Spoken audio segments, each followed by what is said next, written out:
Hello everyone. Today we have come here to discuss about one of the most outrageous global issue. Whenever we discuss geopolitics, we come across a lot of events, a lot of issues raising every day around the globe. Be it the Russia-Ukraine war, be it the Nepal protest, be it the crisis in the Middle East. But there are a lot of events which are often unheard of, which are not reached to most of the people, and maybe in somewhere they are ignored of by many global communities. And one of them is the recent Sudan crisis. So today we're here to discuss about the great crisis happening in the Sudan civil war that many people say about it. And as we have heard this thing from our professors, that the conflict in the Sudan continues to ravage its people. The clusters of dead bodies, rape, sexual violence, genocide, it is surging, and it's leading to a lot of frustration among masses. So, as a budding journalist, it's our duty to highlight and to torchlight this issue to bring the froth of the voiceless people. as you have already mentioned that as global communities we need to step out and raise this issue that how Sudan has been ignored, this whole genocide happening in this crisis is ignored. But do you think there could be any potential solution that the global communities, be it the organizations like United Nations and any other communities, have to take as soon as possible to handle this issue? See, obviously it has to start somewhere. So obviously if we talk about objective measures with regard to, let's say, कि आप ceasefire declare करिए, you focus on disarmament, you focus on checking the people who are involved in this and their issues, and you focus on peace building and peacekeeping measures. Again, those are things which are the forte of like state actors and for that matter international state actors. One thing that I would like to say about this is because this is something that we have been seeing as a trend in all of these conflicts, be it Ukraine, be it Palestine or Sudan, that there is a lot of optimism regarding like citizen activism and civil society being a cure-all solution. And that I believe is kind of unfounded. That I believe is based on the wrong premises. Because again, when we talk about civil society is not a monolith. Civil society is not a unidimensional messiah or a savior which would save everything. The civil society that we talk of, which is composed of religion, which is composed of media, family, community, everything else, which is kind of a hinge between the household and the state, it has its own problems and hierarchies. It has its own prejudices and discrimination. So we can't perceive citizen activism as an alternative to state action or as an alternative to initiatives which are taken by international bodies which are based on cooperation between nation states. तो वो नहीं होना चाहिए, because then they get an excuse to not do anything at all. So I believe that citizen activism is good. Definitely we should be creating awareness about this. We should be aware about this. We should sensitize people, donate and all of that. But at the same time, I believe international actors and state actors should step up to do something about this. Thank you, ma'am. Hello everyone, Dipanshu this side. The chaos that we are talking about today is of Sudan's civil war.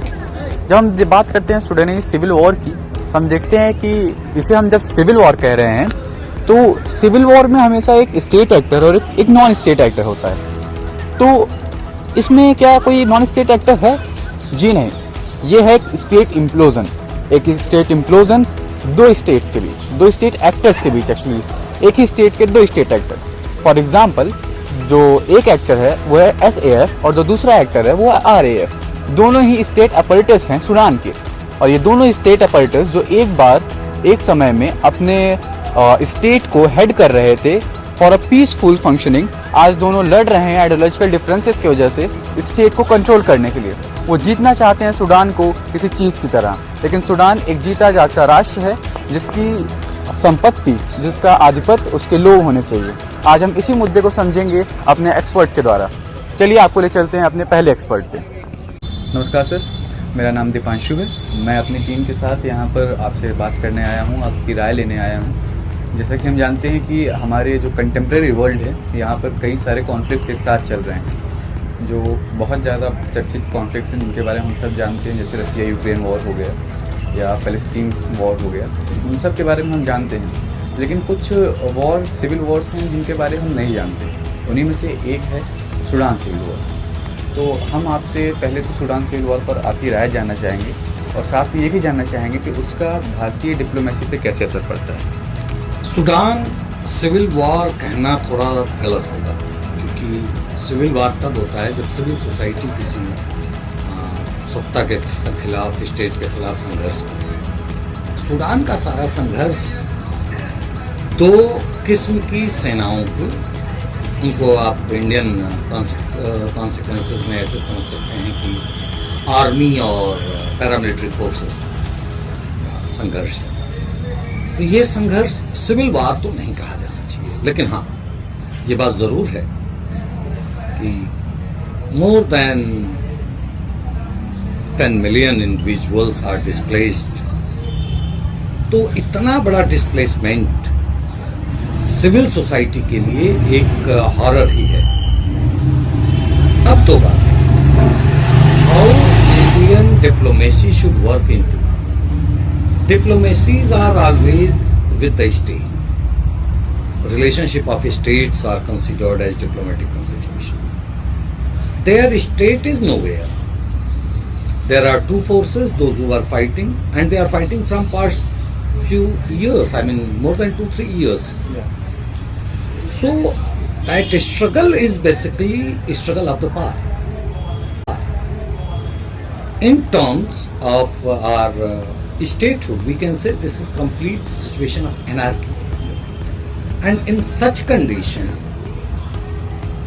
in anarchies, diplomacies are not functional, they cannot work. Now intervention of any other state in such anarchist situations are considered another anarchy. So international organizations should work upon, और उन्हें देखना चाहिए कि कोई एक रास्ता निकाला जाए। अब दो लड़ने वाली सेनाओं से बातचीत करने का काम इंटरनेशनल ऑर्गेनाइजेशंस कर सकते हैं। Any state should not jump in. जब जब किसी इस तरह के एनार्किस्ट कंडीशंस में कोई स्टेट जंप इन हुआ है तो 3-4 उदाहरण समझ में आते हैं, चाहे वो अफगानिस्तान बन जाना, सीरिया बन जाना, ये सब अपने आप में एक वर्स्ट सिचुएशन की ओर ले जाना। The contemporary thought process to support by food और support by other humanitarian requisites और एड्स, ये उस प्रॉब्लम को सॉल्व नहीं करेगा, बल्कि ये उन दोनों ताकतों को लड़ने के लिए और फ्यूल करेगा। सो India should not jump in. Either we should jump in by a group of such countries कि जो कुछ देश मिलकर कोई फैसला लें। सूडान में चूंकि दोनों ताकतें मिलिट्री ऑर्गेनाइजेशंस हैं, तो डिप्लोमेटिक रिलेशनशिप्स तो नहीं काम करेगी, लेकिन जो ऑफ ट्रैक डिप्लोमेसी है उस पर कुछ काम कर सकते हैं। और मुझे नहीं लगता कि global powers are not looking towards, क्योंकि अगर वो नहीं रह रहे होते तो बहुत सारी चीज़ें अब तक और डिस्टर्ब हो चुकी होती, क्योंकि सूडान के लोग जो इजिप्ट जा रहे हैं या बाकी जगहों पे माइग्रेट कर रहे हैं, वहाँ एक्सेप्टेंस बगैर डिप्लोमेसी के तो नहीं पॉसिबल है। दूसरा पावर स्ट्रगल जो वहाँ पर चल रहा है एक स्टेट या हुड के लिए, मतलब स्टेटहुड नहीं कहेंगे, एक स्टेट को कंट्रोल करने के लिए, इसमें विक्टिम्स बनती हैं वहाँ के सिविलियंस। तो अगर हम आज इंडिया के सिविलियन, क्योंकि हम देखते हैं स्टेट फंक्शन लैग कर चुका है वहाँ पे, जिसके वजह से सिविलियंस का रिप्रेजेंटेशन नहीं है, और सिविलियंस का रिप्रेजेंटेशन नहीं है इसलिए वो केवल विक्टिम बन के रह गए। तो क्या ये पॉसिबल है कि इंडिया पे दरवाजे पर भी ऐसी प्रॉब्लम कभी दस्तक दे? इंडियन स्टेट का जो स्ट्रक्चर है वहाँ कभी इस तरह की दो सेनाओं का आपस में टकराव हो जाए और स्टेट डिफंक्ट हो जाए लाइक सूडान, ये कभी हो नहीं सकता। Indian state is well structured and our diplomacy is also likewise. If in case, मतलब that will be the worst scenario, our army और paramilitary jumps in, then too we have a lot of such structural steps in our democratic system कि जो हर हाल में govern करने के लिए। ये होता कब है? जब डेमोक्रेसी को क्रश कर दिया जाए बाय एनी डिक्टेटरशिप और डिक्टेटर काइंड ऑफ थिंग। जैसे बहुत सारी हमारे आसपास के सरकारों में हम देख रहे हैं कि they call themselves a democracy but they are governed by dictatorship methods. तो ऐसी कंडीशन इंडिया में तो कभी नहीं मैं देख रहा हूँ और कभी आएगी भी नहीं, बिकॉज हमारी डेमोक्रेटिक आउटबर्स्ट और डेमोक्रेटिक मेजर्स इतने अच्छे हैं कि if in case there is a clash we have all the support. India में बहुत पहले एक बार पुलिस में ड्रॉप हुआ था और कुल जमा कुछ घंटों में कंट्रोल कर लिया गया था। तो वो हमारी डेमोक्रेसी की ताकत है। हमारे यहाँ एक्सट्रीम पावर डेमोक्रेसी में होती है, लेकिन डेमोक्रेटिक पावर्स भी डिक्टेटर्स नहीं बन सकती, क्योंकि हमारे यहाँ डेमोक्रेटिक सिस्टम में भी इतने मेजर्स हैं that we can change things as per requests. So Sudan और इंडिया का कंपैरिजन इस मामले में नहीं किया जा सकता। ओके सर, तो जैसा कि आपने बताया, अभी आपने मेंशन किया कि जो इंटरनेशनल ऑर्गेनाइजेशन है, जैसे हम उसमें चाहे हम यूनाइटेड नेशंस की बात करें या फिर अफ्रीकन यूनियन की ही क्यों ना बात करें, या जो रीजनल कॉरपोरेशंस के जो ऑर्गेनाइजेशंस हैं, ब्रिक्स हैं, क्वाड हैं, एयू तो सबसे नज़दीकी है उस वॉर के, उस सिचुएशन के। तो आपको क्या लगता है कि यूएन, एयू या फिर इंडियन सब कॉन्टिनेंट से किसी रीजनल कॉरपोरेशन का कितना बड़ा रोल हो सकता है और पोटेंशियल सोल्यूशन क्या है इस कॉन्फ्लिक्ट का? देखिए, इस तरह के जब सत्ता का संघर्ष होता है तो इसमें सबसे ज़्यादा सलूशन मिलता है कि सत्ता बने और कम से कम वो दोनों जो सेनाएं हैं वो बैरिकों में लौटें। सेना मैं कह रहा हूँ क्योंकि दोनों अगर ड्रोन और मिसाइल्स तक उनके अगर हाथ में है तो पैरामिलिट्री हम नहीं कह सकते उनको भी, वो भी एक तरह की आर्मी ही हो गए हैं। तो सत्ता संघर्ष के लिए टेबल टॉक से पहले बूट्स को बैरक में जाना ही पड़ता है। तो सबसे पहले तो कोई ऐसा समझौता कराना पड़ेगा कि boots should go in barracks and there must be some democratic process to elect a government और इंटरनेशनल अंडर इंटरनेशनल मॉनिटरिंग्स, और फिर एक नए सिरे से सरकार बनाना, उनको एड दी जाए कि जो कुछ उनका डिवास्ट हो चुका है वो फिर से रिकंस्ट्रक्ट कर सके। ये एक तरीका हो सकता है, लेकिन ये तरीका शुरू कैसे होगा, इसके लिए कम से कम there is no any hope in their way of working till date. अब तक कहीं भी किसी भी इंटरनेशनल ऑर्गेनाइजेशंस ने जो सजेशंस दिए हैं उस सजेशंस में वो होप नहीं दिख रही है कि they are ready to talk on table just to resolve the issue. तो समाधान तो यही है, सिर्फ एक है कि boots should go in barracks and people should come on talking table, discussion table. Okay, so sir, just I wanted to dig deep in the solution that you are posing कि boots should go in barracks.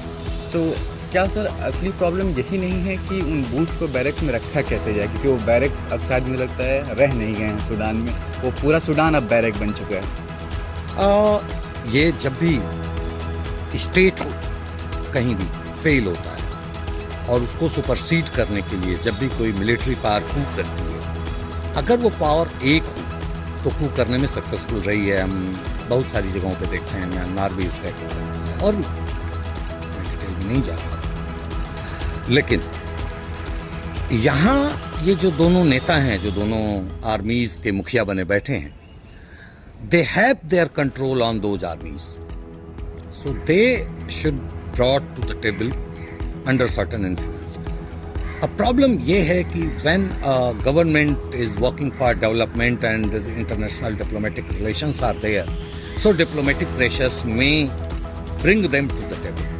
These two gentlemen have their own nuances, whims and fancies and understanding.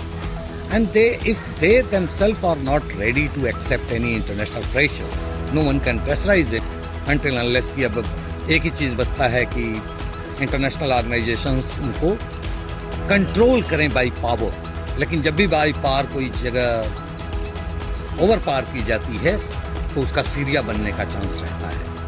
तो Sudan Syria न बन जाए, ये डर हमेशा है।